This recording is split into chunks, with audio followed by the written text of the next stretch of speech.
What is up, everybody? Welcome to this week's Jesse Spec YouTube video.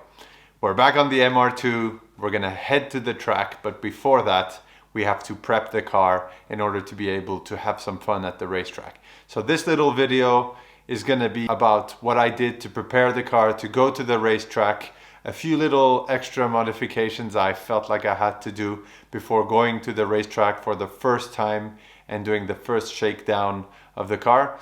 As you saw probably in last week's video, I've already posted some racing action against Obama. Make sure to click up here if you want to see that video. It's been one of my best videos actually from a views perspective, so make sure to check it out. And anyway, without further ado, join me and let's dive right into it.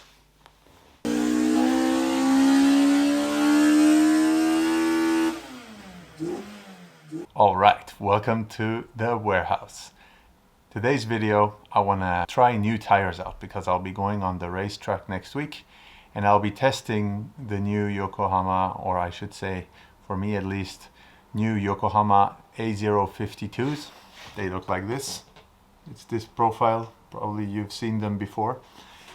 And I have AD08s front and rear, and I have Rs actually in the rear if I remember correctly, and RSs in the front. So I'm going to be trying out these new tires. I want to see if they're lighter. I know for a fact that they will have more grip, but that the track day video will have to prove it. But anyway, let's take a few shots of these tires and see how they compare to the RSs. Join me.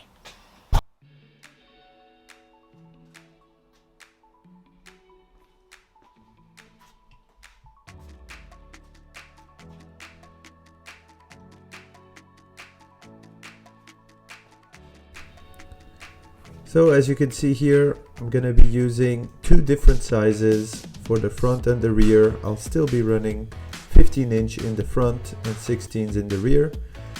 I am also using slightly different widths, so they will be wider. I think in the beginning I was running 195s. I'm going to go 205 in front and 205s in the rear until now, and I'm going to be going 215. So that's going to increase the patch of grip that I will be having with the Advan A052s. I've heard from many people, including Toge Time, a cool YouTube channel that also likes MR2s, that he really thinks these ones are a huge improvement compared to the other ones. So anyway, let's take a look at, these are the ones I have currently, the Neovas AD08Rs in the rear. So let's see how heavy they are. So here we have a corner balancing scale. Let's quickly check the weight of a full wheel with the AD08Rs in 16-inch. The tire has been worn a little bit, so it says 14.7. Just gonna show you that I'm not tricking you.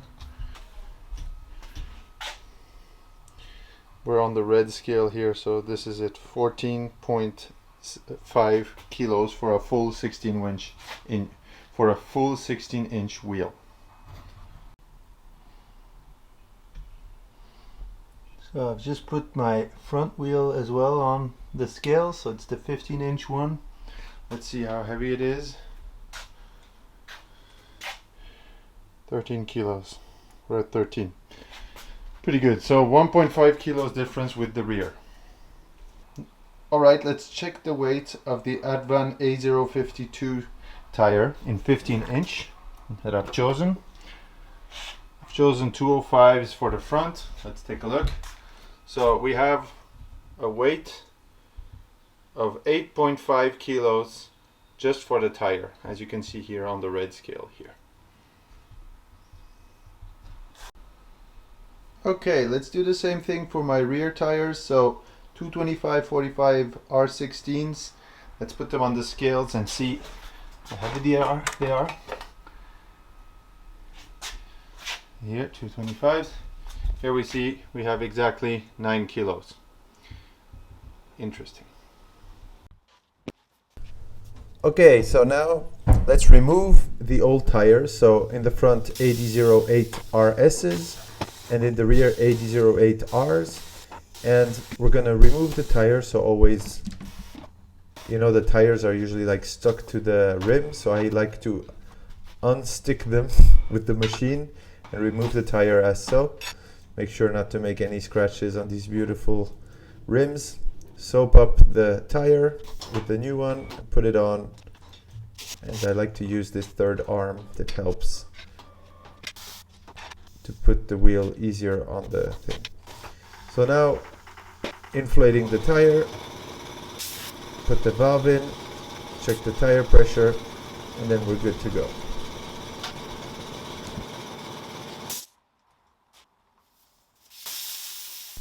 Let's do the same thing again with the rear wheels. So I just show you one of each. The principle is really the same basically. Just need to watch out to reset the machine and make sure you don't scratch the larger wheel if you start out with the smaller wheel. Since I'm on a staggered setup, 15 front, 16 rear. And now, as usual, put the tire in. I always like to use the lever to a little bit encourage the tire to go onto the wheel easier. Then I inflate it, put the valve in, check the tire pressure and the cap back on, and we're good to go.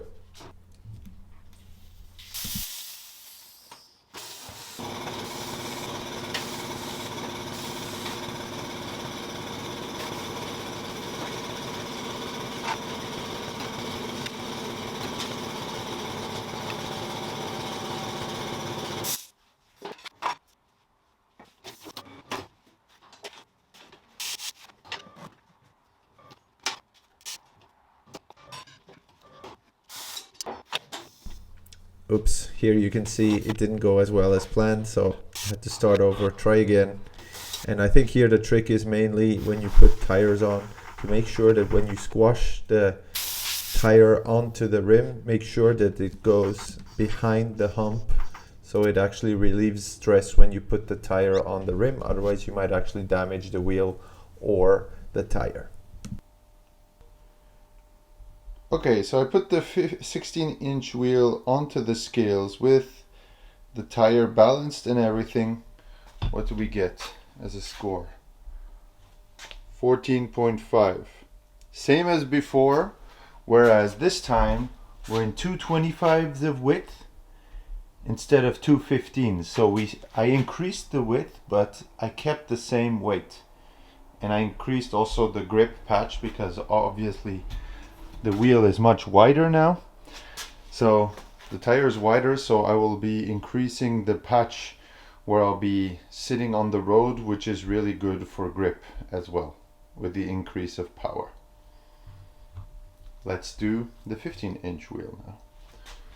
Okay, so let's measure the front wheels. So previously I had 195 Yokohama AD08 RSs, and now as you see I've mounted the A052s, the semi-slicks. So let's see how heavy the whole wheel assembly is, in spite of the fact that I increased it to 205. So let's take a look. So we see here we have 13.5. 13.5 is our reading for the front axle, as you can see here. So that's pretty good. So we increased by 500 grams. These scales are not super precise either, so who knows, maybe it's a little bit more, a little bit less. But given the fact that we've increased this much the width, the wheel weight hasn't increased that much, so that's a good thing. So let's put them on the car. Okay, I've thrown on the front axle. I can see that the fitment is a bit wider, and because the tire is wider of course, but it's still nicely inside the fender, so that's good. I don't think I'll be having rubbing issues here, so it looks pretty good. Can't wait to test this on the circuit this weekend.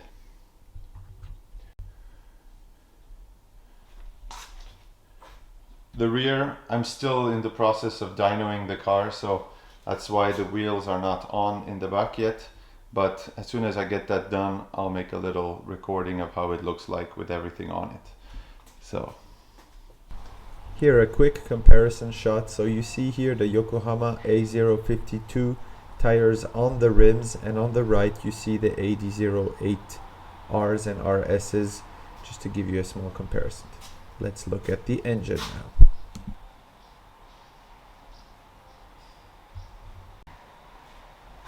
So I installed a little cool thing. As you can see here, it's the Lotus head cover for the spark plugs. Really nice little finishing touch on my engine.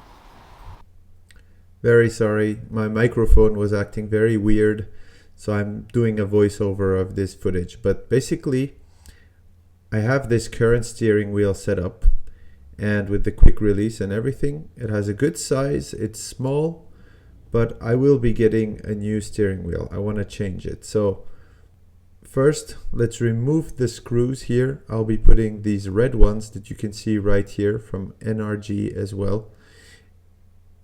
And I have a new steering wheel. I went for a personal one finally. So let me remove this already and let's take a look at it.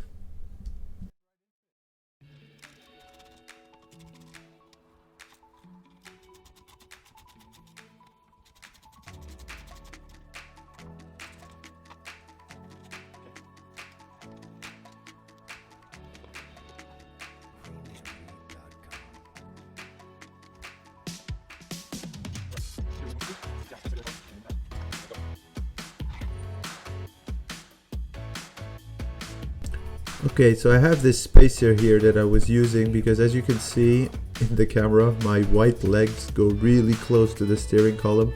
So I would use this spacer. It's a 2 centimeters or 25 millimeters spacer, and anyway, I use it to put the steering wheel closer to me. And as you can see here, as soon as I remove this, my legs get really close to the steering wheel. So that's something I want to avoid. Also, not just for driving purposes, but also imagine if I get into a crash or something, I might not be able to get out of the car very easily if everything is bent and everything. So I prefer having a bit more space and having the steering wheel a bit closer. So anyway, so what I'm saying right now is I made a whole video actually with the link up here in the description, where you can actually see different models and a review of different Nardi and personal steering wheels. So make sure to check that link if you would like to learn more about these steering wheels. And let me show you now what I decided to go with. I really fell in love with this design. So you have suede on the insides and regular leather on the outsides, which gives you the perfect all-rounder for track and street use. Even though my MR2 is much more circuit oriented. But so let's quickly compare the size of both of these steering wheels, and we can see that they actually have the same diameter. Actually, the Nardi is even, actually the personal is even a tiny bit smaller because it's less fat. It's a thinner steering wheel. So that's awesome. So I'll actually be able to increase some leg room, as you can see right here. I really love this design. It's really amazing. So let's see how it clears my legs here. It's still a little bit close, so I probably will still put the spacer in order to increase space. So let's see. Should I actually put it directly to the steering wheel, or maybe there's another way to put it? I need long screws like this in order to hook it up to the steering wheel directly. So I'm still trying to figure out what is the best thing to do. So here you can see really the importance of a spacer, and shows how much space you can actually free for your legs, especially for a tall person like myself that is over 1.95 meters tall. In such a small Japanese car, you need to modify stuff in order to increase your leg space. So anyway, let's do some bling bling here and install the red screws. I actually decided anyway in the end to hook up the steering wheel directly to the hub, or I should say the quick release, and I'll put it on here like this, and I will anyway put the spacer in another way later. I will show you that in a second. Anyway, let's install now the horn button by Personal. That's a really nice little finishing touch, and in the end that's exactly what's in front of your face the whole time when you're driving. So might as well have something nice. Make sure not to get a heart attack when you push it in, because the horn might go off suddenly. It seems to be working, so that's good. So yeah, anyway. Okay, so finally I installed everything. So here, this is what it looks like. Pretty cool. The red little screws, the quick release here. Put it on here. Have a look. So as you can see here, actually I put the spacer in between here, and I put the before the spacer was basically in between the quick release and the steering wheel, and I decided actually to keep the distance so I have more space for my legs, and now it looks pretty good, honestly. Like, now I'm really in a good driving position. I can remove the steering wheel easily, and look at I must say the finishing touches on this steering wheel is just amazing. So as I said before, you have suede here, really in the areas where you have gloves touching, and the outside part is regular leather, so it really looks nice. And with the horn button in the middle here, sometimes it does honk by itself when I put it, but the button works, so all good. I have the stock shifter knob that I want to replace as well, so I'm going to be doing that. I have some nice Tomei Powered ones, so I'm going to do that, and then we'll be good to go from a shifter perspective. I might actually also, as you can see here, I have disassembled the whole shifter linkage, and I will actually be looking at installing a quick shifter also before going to the circuit. So let me show you how I do that. Okay, I've installed the quick shifter, as you can see here. So the whole shaft is different, greased everything up really nicely, and as you can see here, we have some aluminum bushings at the bottom here. Can you see it like that? So you can see the aluminum bushings in the four corners with the little pins back in place and everything. And now we're going to put back the center console, and I'm going to go test it after. So let's do this. Okay, so I finished the interior here. I installed my fire extinguisher that you can see here. Focus, baby.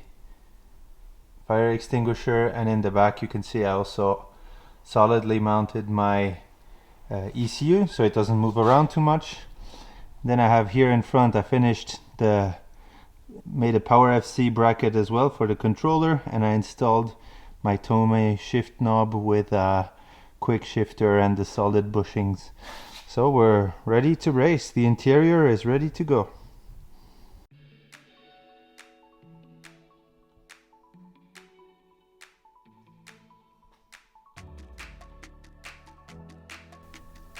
New steering wheel, personal.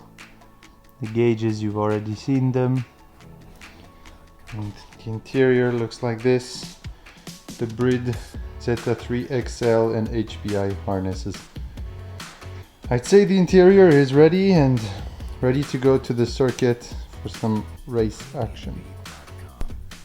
One really important thing that you have to keep in mind, and you should check before going on the racetrack, is to check your wheel alignment, at least in a basic fashion like I do, with this Dunlop system with a laser. And we can see here that before setting everything I had 1 degree and 20 minutes toe in.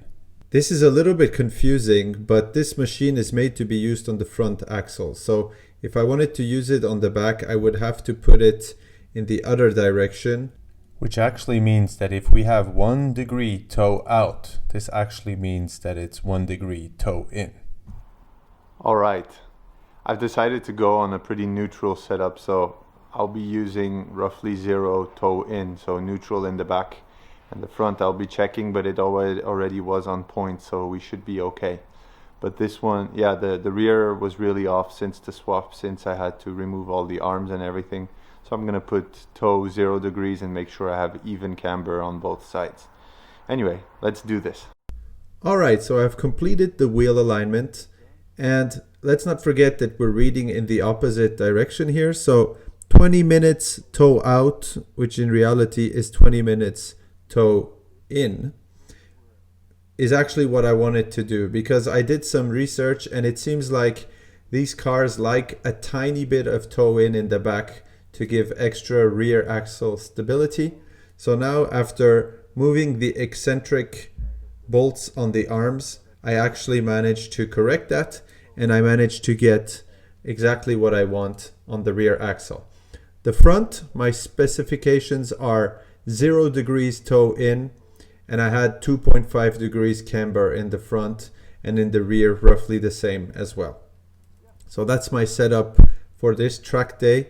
So slight toe in the back to give that extra stability, and we'll be testing it out and see how it performs from here.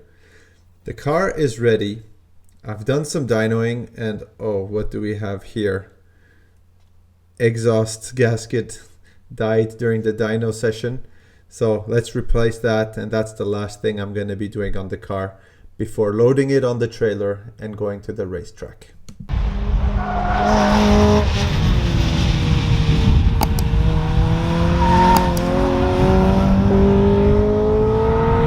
All right, we're back at the office.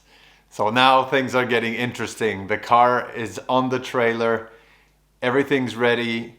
Next week, you will see how the car performs for the first time on the racetrack, with all the insider information and everything, and all the apprehensions and problems I had by putting it the first time on the racetrack. I am warning you already that nothing broke, so that's awesome. But I have some really cool racing footage coming up with all kinds of angles and everything. I'm gonna try to put something really cool together so you can actually get the feeling of how awesome it was. That was such a satisfying racing session, so I can tell you that I'm really looking forward to showing you guys this footage. So for all of you who haven't subscribed or liked yet this video, please make sure to do so. And we're getting really close to the 1,000 subscriber mark, and today is the 12th, so exactly in 1 week it will be 1 year since I'm posting videos on YouTube as Jesse Spec. So I was hoping to hit the 1,000 subscriber mark this year, in 1 year, let's say it like that. But anyway, if you guys want to support the channel, if you haven't subscribed yet, make sure to do so. This was a little personal challenge I fixed for myself, and I was hoping I would get 1,000 subscribers in 1 year. So it might be a bit tight, but anyway, I'm trying my best. And if you feel like supporting the channel, easiest thing you can do is like, share, and subscribe, as I've said it over and over again. And without further ado, I'm gonna close this video, and I'm looking forward to showing you next week's video that is gonna be posted on the 1 year anniversary of this channel. Peace. See you next week.